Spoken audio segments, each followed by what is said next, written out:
నా పేరు జవారి భీమరావు, తాండ్రు మండల్ బోల్స గ్రామ మాజీ ఉప సర్పంచ్.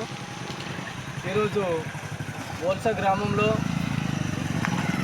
ఈరోజు బస్టాండ్ దగ్గర విద్యార్థుల యొక్క స్కాలర్షిప్ను ప్రభుత్వం వెంటనే విడుదల చేయాలని చెప్పేసి ఈరోజు విద్యార్థుల యొక్క తల్లిదండ్రులతో సహా ఈరోజు బోల్స గ్రామం బస్టాండ్ దగ్గర ఒక వినతి పత్రం లెక్క నిరసన లెక్క మేము ఈ ప్రభుత్వానికి తెలియజేస్తున్నాము.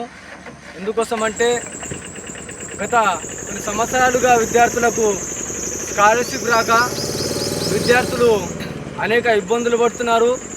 దాంతోపాటు ప్రైవేట్ కాలేజ్ యాజమాన్యాలు, అదేవిధంగా ఇంటితో పాటు కాలేజీకి వెళ్ళే విద్యార్థులు అనేక ఇబ్బందులు పడుతున్నారు. కాబట్టి ఈ ప్రభుత్వం గత ప్రభుత్వం చేసినటువంటి హక్కులకు భయపడకుండా ఈరోజు ఈ ప్రభుత్వం వెంటనే విద్యార్థుల యొక్క స్కాలర్షిప్లను విడుదల చేయాలి.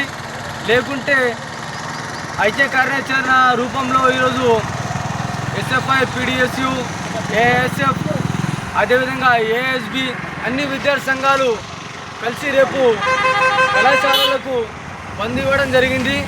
కాబట్టి మీరందరూ కూడా గమనించాలి, విద్యార్థుల యొక్క తల్లిదండ్రులు గమనించి రేపు బంద్ను సహకరించాలని సందర్భంగా తెలియజేస్తున్నాము.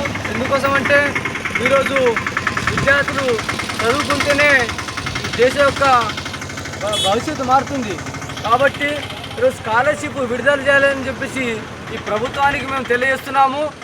ఒకవేళ స్కాలర్షిప్ విడుదల చేయకుంటే రాబోయే రోజుల్లో భారీ ఎత్తున విద్యార్థుల యొక్క తల్లిదండ్రులతో సహా విద్యార్థులతో సహా మేము ఆందోళన కార్యక్రమానికి మేము సిద్ధమవుతామని చెప్పేసి ఈ ప్రభుత్వానికి మేము హెచ్చరిస్తున్నాం. ఎందుకోసం హెచ్చరిస్తున్నామంటే గత ప్రభుత్వం చేసినటువంటి తప్పులు ఈ ప్రభుత్వం చేయొద్దు అని చెప్పేసి మేము అంటున్నాము.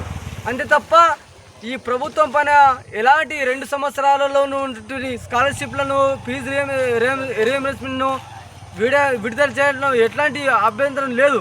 కానీ గత 5-6 సంవత్సరాల నుంచి విద్యార్థుల యొక్క కొన్ని లక్షల కోట్లు ఈరోజు విడుదల చేయకపోవడం ఈరోజు చాలా సిగ్గుచేటమైనటువంటి విషయం. కాబట్టి వెంటనే విద్యార్థుల యొక్క స్కాలర్షిప్లను ఫీజు రీయింబర్స్మెంట్లను విడుదల చేయాలని చెప్పేసి మేము డిమాండ్ చేస్తున్నాము.